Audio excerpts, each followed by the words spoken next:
fine. Go ahead. Okay.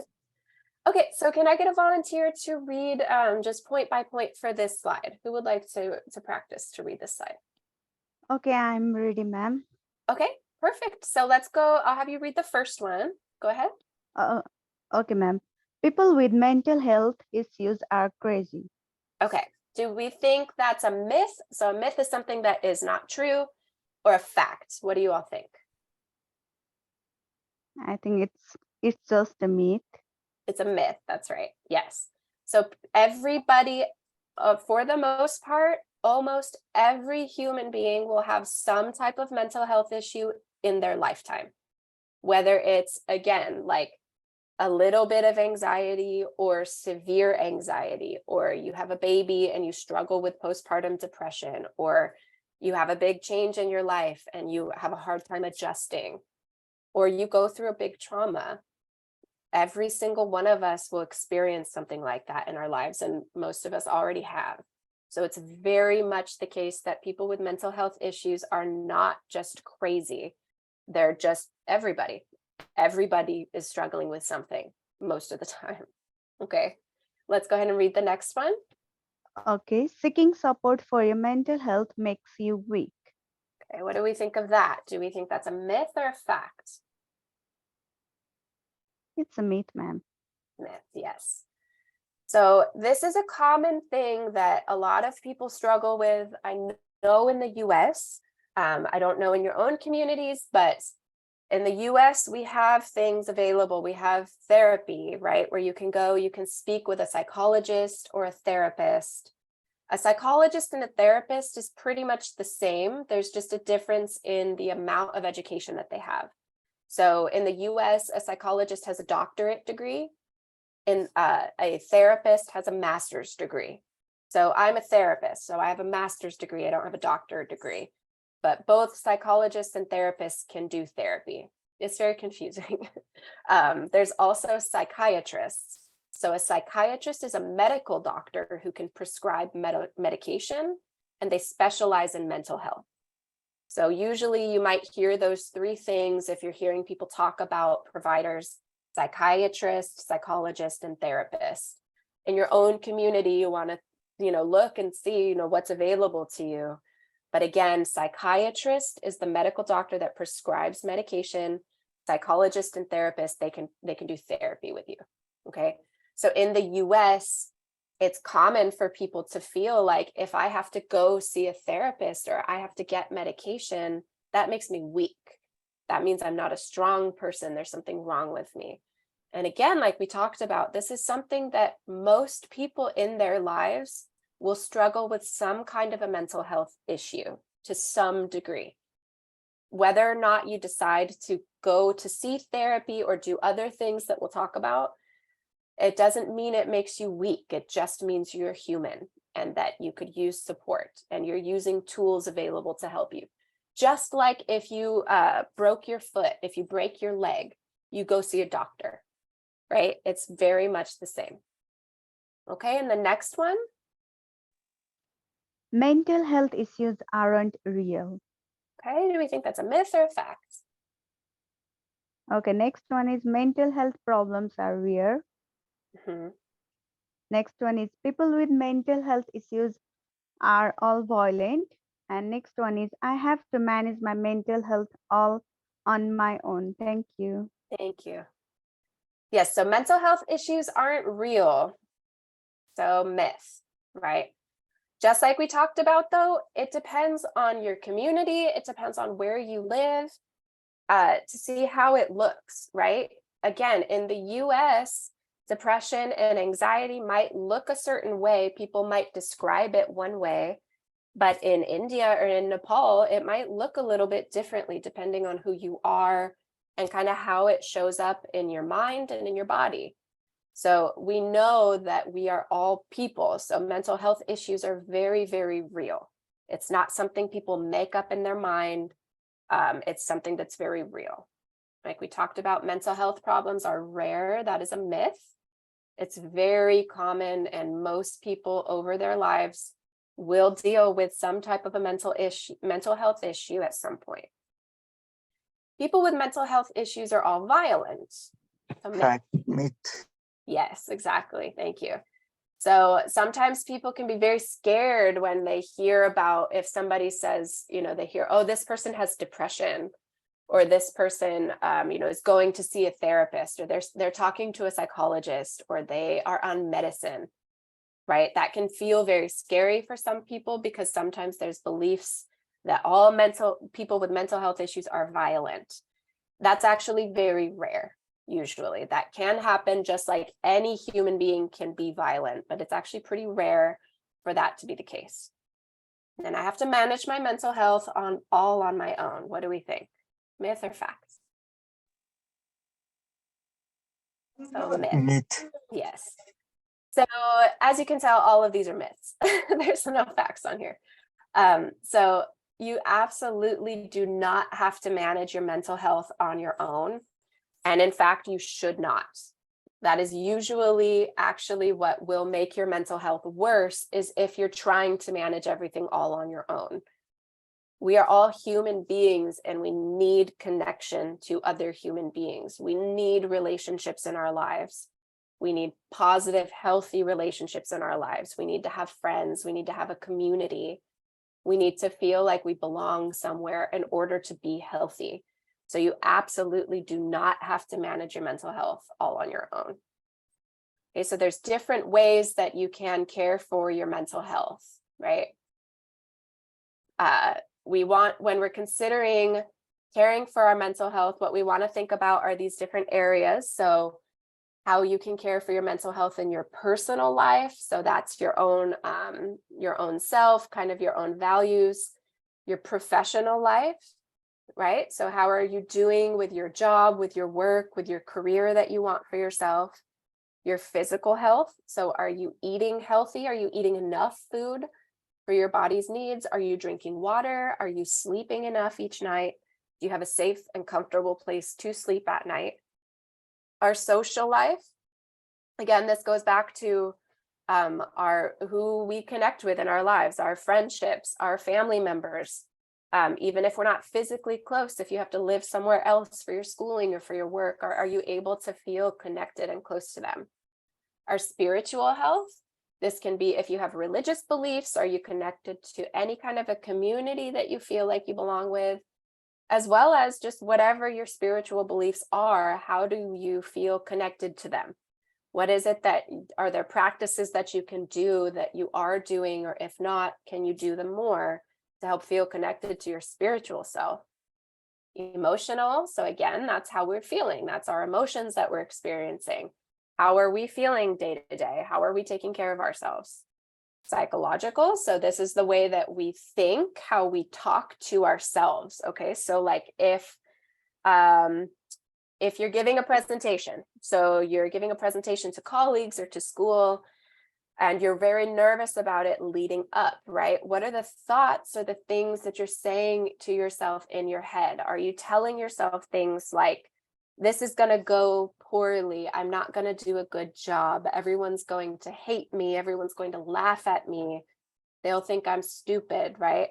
If you're telling yourself things like that, you're probably going to have a hard time. You're not going to feel good. You're going to feel anxious.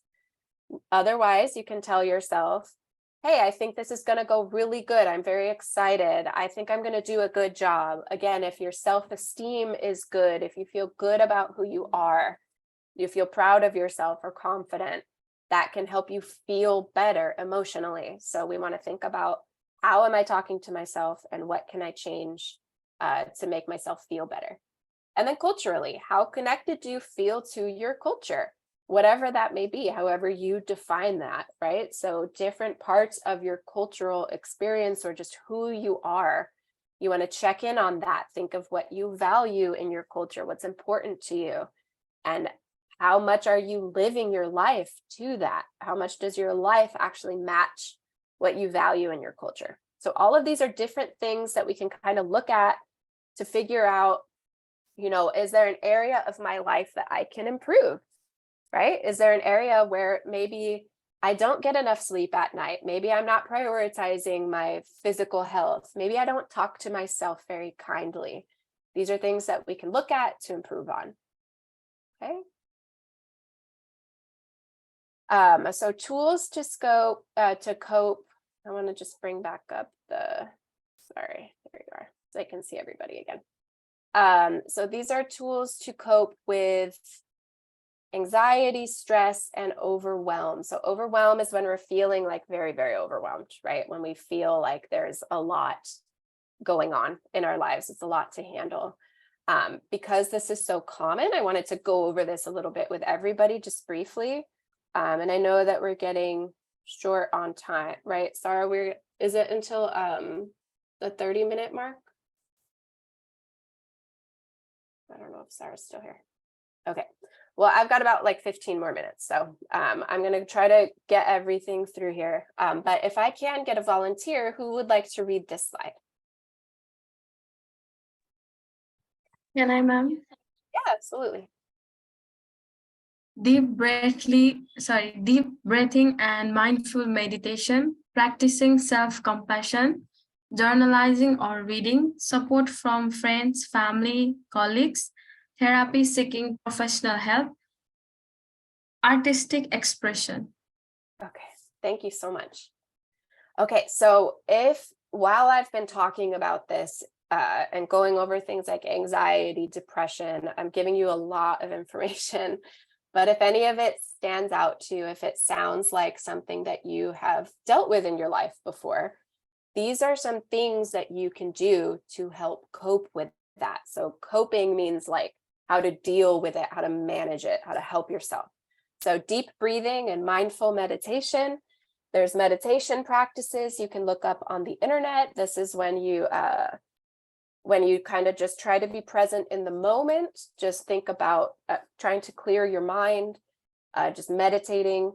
Deep breathing, you can practice deep breathing every single day before bed, before anything stressful. You just take in a nice deep breath and then slowly let the air out.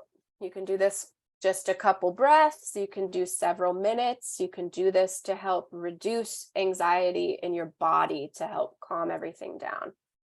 Practicing self-compassion. So this is a lot about the way that you talk to yourself.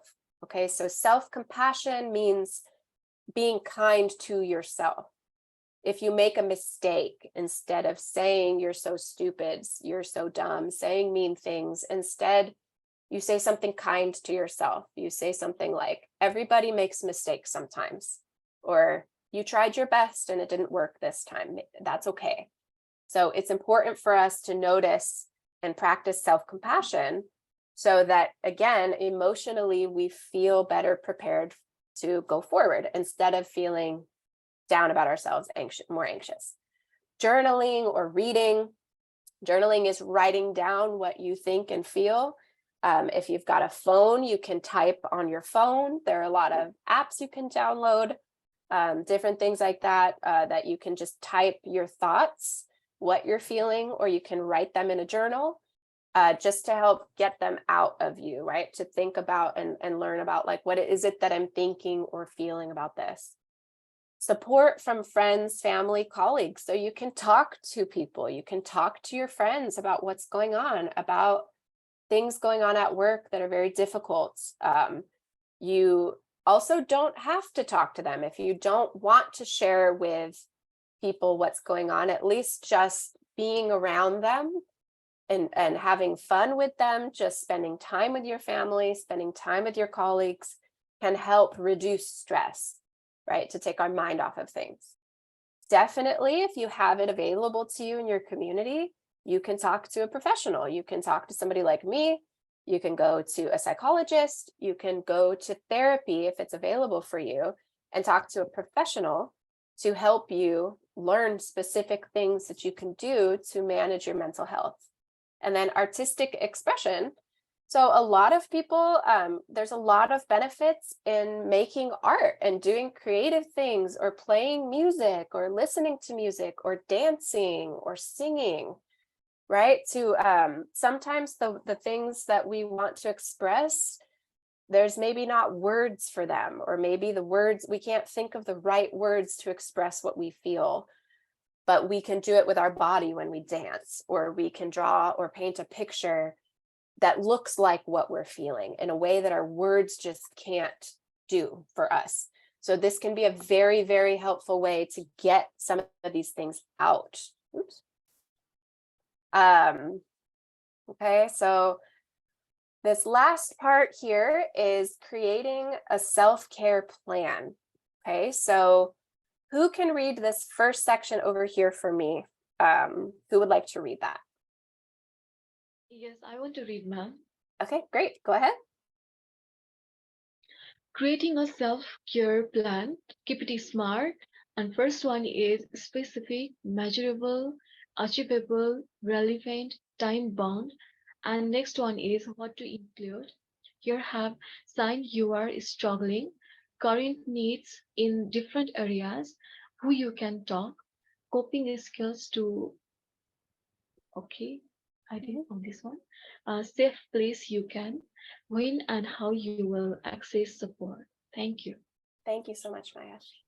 Yes, so all of this, again, I know this is a lot of information and I'm glad Sarah's recording it. So you can go back and you can listen to this again and look at the slides, but it's very important that we do something called creating a self-care plan. So a self-care plan is something that we create, a plan for ourselves to take care of ourselves. Even if you don't think you have anxiety, but you just, things happen sometimes, right? We have things that come up in our lives that are stressful. So it can be very, very helpful to always kind of have an idea of what can I be doing kind of all the time to take care of myself. When it says keep it smart, so that's SMART. So you want, anytime we create a plan, you want it to be specific. Okay, so you want to identify these specific things. You want it to be measurable. Measurable means how many, who, like how many, say like 3 coping skills, or you want to identify 2 safe places you can go. You want to pick a number of these things that you could do. Achievable, so you want it to be something you can actually do. Okay, so something that's very common is people say, oh, I want to lose weight. Okay, I want to lose, that's just the goal. I want to lose weight. So then they say, I'm going to go and exercise 7 days a week. For most people, that's probably not very doable. That's a lot of exercise. Your body needs rest. So you want to be very realistic with yourself and say, maybe I'm going to go on a walk twice a week to start. Make it something very achievable, very doable. Relevant means you want it to be relevant, or you want it to be about the issue, right? So you want to think about the needs that you have as a person and make your plan like about you. You want it to be specific to you. And then time bound means I'm going to do this by this time. Or I'm going to do this in this case. Care plan, like I mentioned. So signs you are struggling. So these can be things to look out for in yourself. Things that are like, I know for me, when I'm anxious, I do this, or I act like this, or I get stomach aches when I'm anxious, or I get headaches really bad. So think about it. Or when I'm depressed, I sleep more.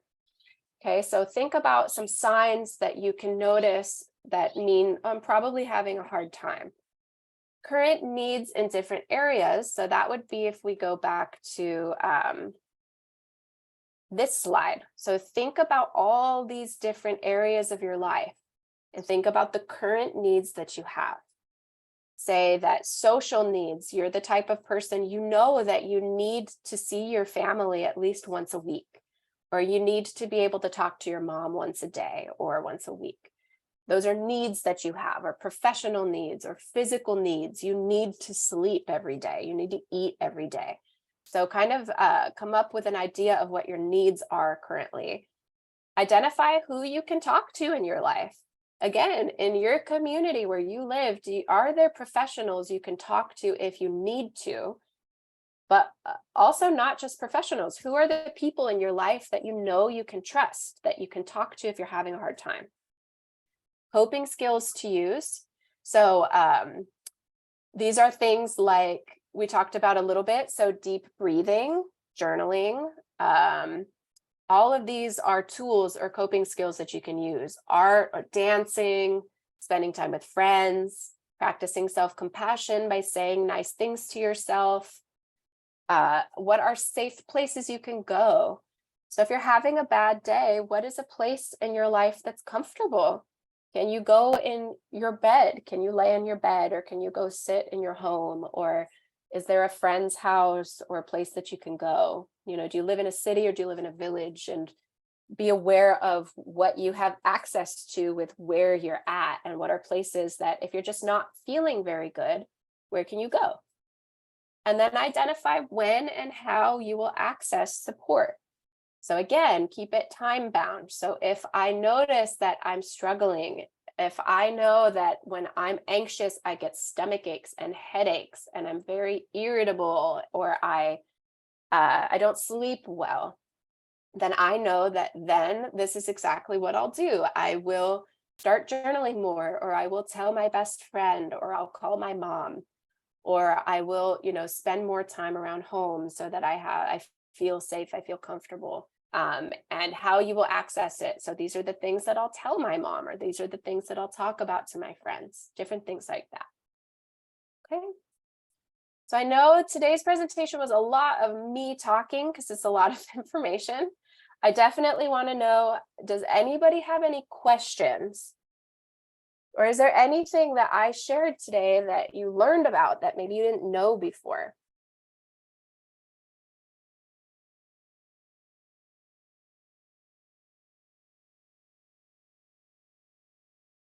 Okay. So then in that case, what is one thing that you think that I talked about today that you will be able to use in your life right now, that you can take from today's presentation that maybe you will remember or that you'll be able to use? Can somebody volunteer and share that with us? Yes, ma'am, I want to ask one question. Go ahead. Just now we have learned lots of things regarding mental health. Here have that some information. If we have any depression, any mental health issue, then we can share our problem with our family, with our friends to overcome it. And here another thing is that we still have trust issue, because if we share our mental health about what we're doing and how we are suffering from the situation, if we share those things with that person, with we are believing them since very long, but sometimes Mhm. that is not real. If we tell that all the things with them, they might not take it seriously, then that will be also the problem. Maybe if we share our some secrets regarding mental health issues with the wrong person, that also be the great issue, I think. So how can we deal with these kind of situations? Yeah, thank you so much, Maya. I think that's a great point. I think it's very, very important to recognize that, right? And to know for yourself, like, if I share this with this person, this might happen. And truly, I don't think we can ever fully know 100% if I can fully trust this person, right? Technically, we can always choose to trust somebody, and they could betray that. They could tell somebody else, or it could cause problems. But I think what can be important is to ask yourself, what are ways that I can tell if I can trust this person? We can start by sharing little things and see how they react, right? You can ask yourself, how long have I known this person, or how do I know I can trust this person? Right? So if this is somebody Yes. who you've told them a secret before and they told everybody, maybe don't trust that person with something very personal. But if it's a friend that you've had for a very long time and you share something, like you just say like, oh, I'm having a hard time lately. Work is stressful. And then we can see, how do they respond to that? What do they say? And do we feel comfortable with how they responded? So we don't have to just share everything immediately. This brings up a little bit about what's called boundaries. So it's healthy to have boundaries with people, right? Which means Some people we can choose to share a lot of information with, other people we don't share anything with. And we have different boundaries with those people. If you are in the city, if you're taking a taxi, you might not talk to the taxi driver the same way that you would talk to your sister. You don't share the same information because you have a different boundary with that person. That's a stranger. I'm not going to tell them everything. Versus my sister, I've known her my whole life. I know what she kind of believes, what she thinks and feels too. And there might be different beliefs about things like mental health, depending on the age of the person too. Sometimes people that come from a different generation that are older than us, they have different beliefs about mental health. And that can affect, how much we trust them with some information. Do I want to share really a lot about my mental health with someone that I know doesn't believe in mental health? Really the decision is up to you. If you find that in your life, you don't have a lot of people that you actually can trust, that it just doesn't feel like you can do that, that's where you can turn to some of those other things. So things like journaling. If you do write down your thoughts and feelings in a journal, think about where you're going to keep your journal. So you feel that it's private. So you can know, if I write this down, is someone going to find it and read it? And will I be okay with that? So be aware of, your living situation. Are there lots of people that share your room? Is there a private place to keep that? If not, then maybe don't do that if you're not comfortable doing that. You can also practice deep breathing. You can also think about, how do you talk to yourself? Try to help talk to yourself more kindly. Even if you don't talk to people that you know about how you're struggling, again, it can still be really helpful for our mental health to spend time with people that we love. Even if we don't talk to them about our mental health, but we spend time doing things that are fun, that help our mood feel better, that can still be helpful, as well as really a lot of the ways to express our feelings. So looking for if it's art, or if it's dancing, or if it's listening to music or creating music, or exercising if you like doing a sport, that can be a really helpful way. Moving your body just to get your feelings out in that way can be really helpful. Does that answer your question, or do you have further questions about that? Thank you so much, ma'am. Yeah, absolutely. Thank you. Does anybody else have any questions for now? Or any other thoughts about anything that we talked about today that you might be able to remember later that you think would be helpful?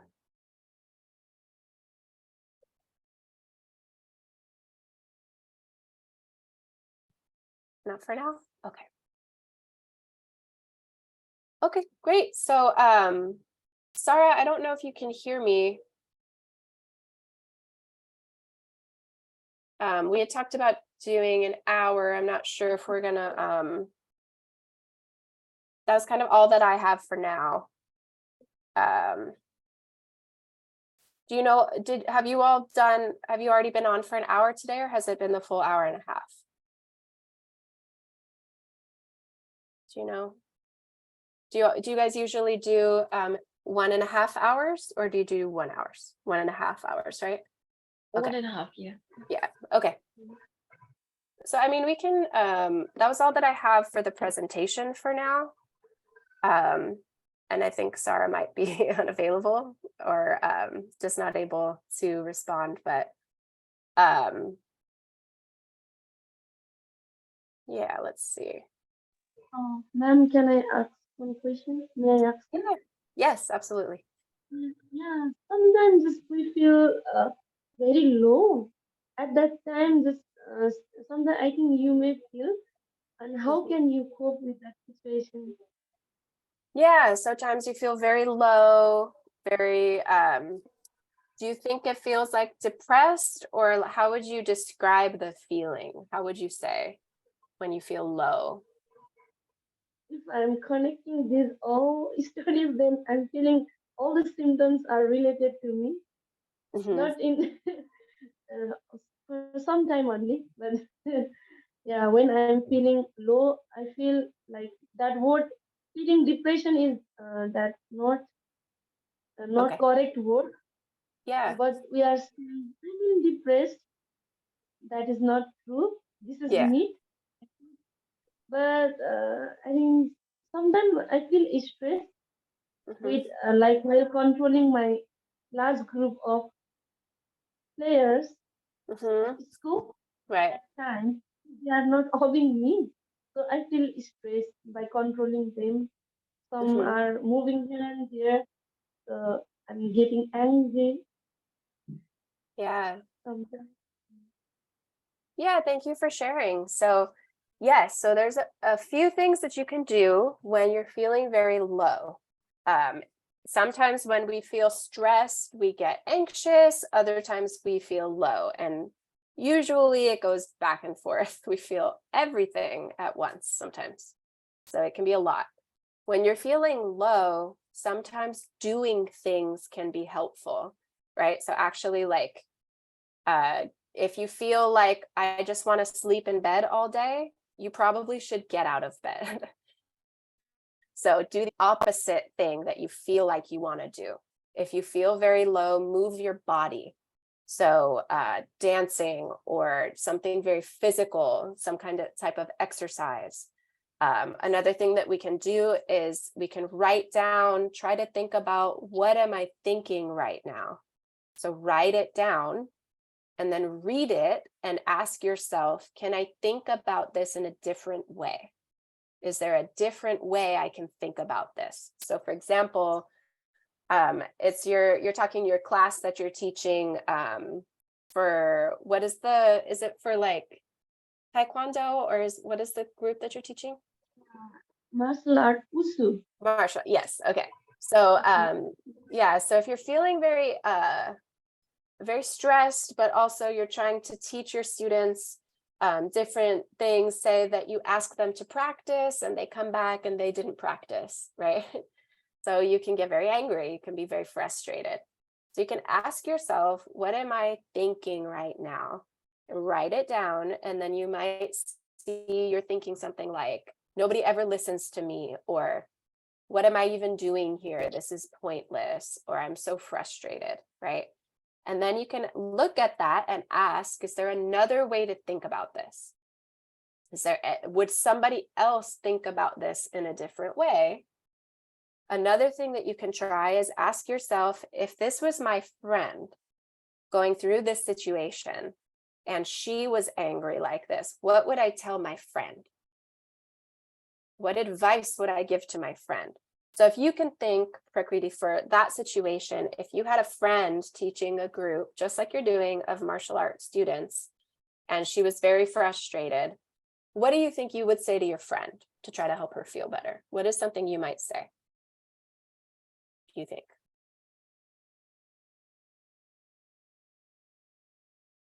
Mm. I can motivate by saying some words Mm-hmm. like this. I will apply the same skills like last time Sarah ma'am taught Mm-hmm. us. Like when I'm getting anger in class, so I encourage my students to close their eyes and just think why you are here, Mm-hmm. and I'm motivating them by like you are here because this is my duty as well. Sometimes I may get anger, but I know how to cope with the angerness. So I have to think about my responsibility too. So I just I encourage my students by closing the just to close their eyes and think why you are here, why this martial art is important to you. So please maintain your discipline. In this way, I encourage and I can control my anger. Exactly, Like that. perfect. So you can think about that when you're feeling this way, right? Or if you're feeling low, think about, what would I tell my students? So do exactly that. Think about, why am I here? What is the purpose for what I'm doing? And then apply it to yourself. So you can do exactly that. Sometimes that's a really helpful thing, is exactly that. Imagine, what would I tell my students in this situation? What would I tell my best friend? What would I tell my sister? and then apply it to yourself. Yeah, and like you taught me that about some feel when they are in stress, like they feel stomach ache as well. So I can relate. Like in class two, some of the students are feeling unwell, so I give rest to them, Yeah, to those students. exactly. Yeah, Yeah, that's and I'm learning. Yeah, from yeah. feeling headache. Yeah, Exactly. Some of them may be struggling too. Maybe they're not feeling well. Maybe they're anxious or they're nervous. Maybe that's why they're not listening. Not because they don't yes, respect you, but maybe they're having a hard time.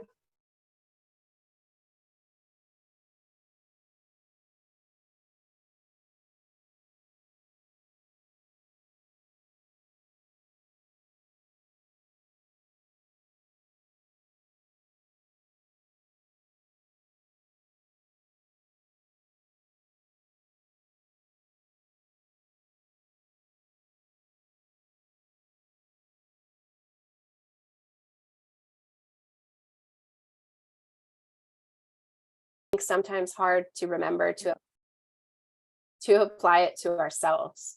So that's that extra step that we can take, right? Is to imagine, just like you just said, what would I do if this was my student feeling this way? If I had a student come to me saying, I'm feeling very low, or I'm feeling very stressed, I'm having a hard time focusing today, what would I have that student do? I think a lot of you probably already have a lot of skills to do these things. We just usually maybe don't think about it, applying it to ourselves. Yeah, thank you so much for sharing. thank you, ma'am. Yeah, absolutely. Does anyone else have any questions or any feedback from today? Ma'am, Yes, I have one Maya. question. Uh-huh. Okay. Today we have learned so many things. And beside of that, I want to ask one question. And how can we motivate ourselves in all the time? Because we are teenagers and we are youngster. We have lots of issues, like we have pressure for our academic to get good marks, and beside of that, we have part-time job, and beside of that, we also have some stress regard our future, that from where we have to stabilize our career and where we have to go, and where the student of developing nation, still we have so many crises in our country. And Mhm. so with along with this all of the problem, then how can we motivate ourselves in all the time, that we need to, because we need to survive, we need to live, and we also have a dream to achieve something greater. That's Mhm. why we have to empower ourselves all the time, because sometimes we cannot found all the time that the person who could empower us or who can motivate us, and it's very hard to find. So uh, so Mhm. if we have that skill, and whatever situation comes on our hand, and on that situation, we if we be able to handle it, that would be the best solution for Mhm. everyone, I think. So yes, Yeah. ma'am. Yeah, thank you, Maya. That's a lot of pressure, it sounds like. A lot of things. I mean, to be like to be among the group of all of you, I mean, to be, like you mentioned, like to empower yourselves, because if you're the first in your countries to be doing these things, there aren't people coming before you that you can look to for certain things, right? So a lot of it comes from within. A lot of it has to come from looking at yourself, but also using each other, using one another, I think. Doing things like exactly this, participating in things like this to motivate yourself, to try your best to surround yourself, if you can, with other women and other girls in your country that are in the same position as you, right? So that that you all can figure it out for yourselves, but also I think recognizing, you ask, how can we motivate ourselves all the time?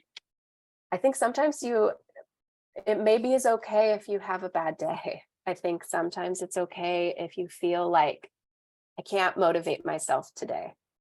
I don't know if I can do it today, right? I think sometimes recognizing maybe that you're human, if you need to rest, that's okay.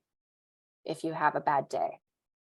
Everything is still going to be there tomorrow, but it makes it harder sometimes for us to tackle all of these things that are very real, that are huge things, if we're also not taking care of ourselves and resting enough, letting yourself maybe once in a while have a bad day. I think that's where sometimes the self-compassion can come in, where if you have a bad day, instead of saying, yes, sometimes it can motivate us to say, keep going, keep fighting. Yes, that can be very useful sometimes. Other times it can be okay to say, it's okay, maybe today's just a bad day.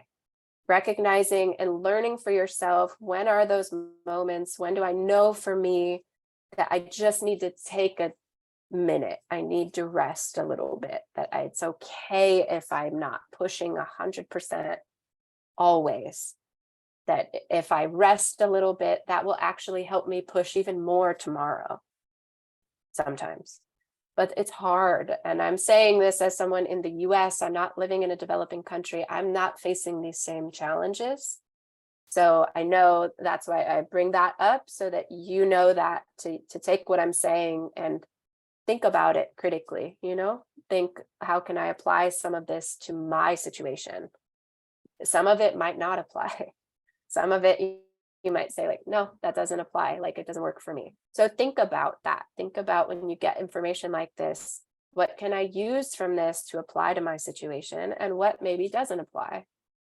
But overall, I think really it's very important practicing compassion with yourself, practicing kindness, developing a plan, a self-care plan is so critical, so that you can take a look at all of those areas we outlined.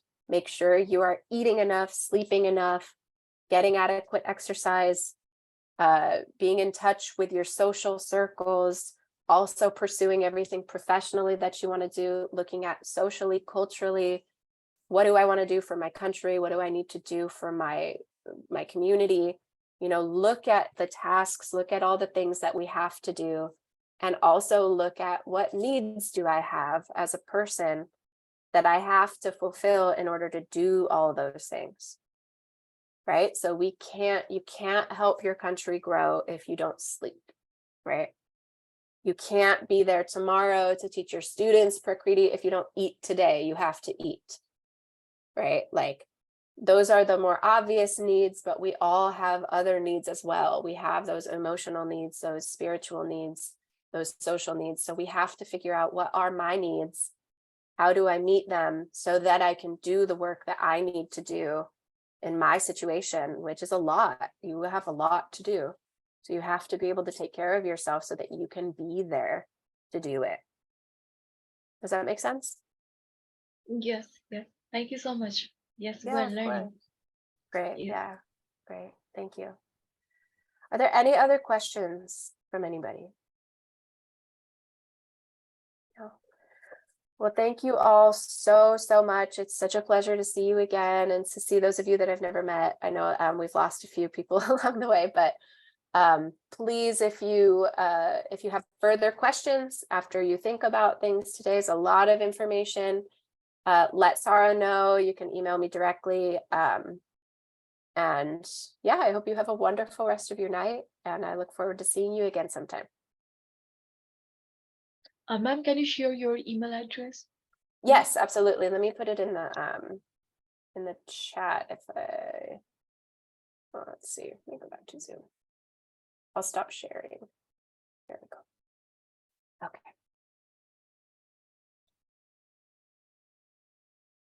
Okay. Did you get that? And I'll have Yes. Sarah email everyone as well, my contact information if you lose that. So you can feel free to reach out to me, or just reach out to Sarah. I'm on the board, and Sarah and I talk all the time, so she can let me know. Okay, sure, ma'am, sure. We will. All right. Yeah. Okay. Thank you so much. I hope you have a good night. You're welcome. Okay. Bye. Good night. Okay, Bye. bye. Good night. Good night. Bye. Bye.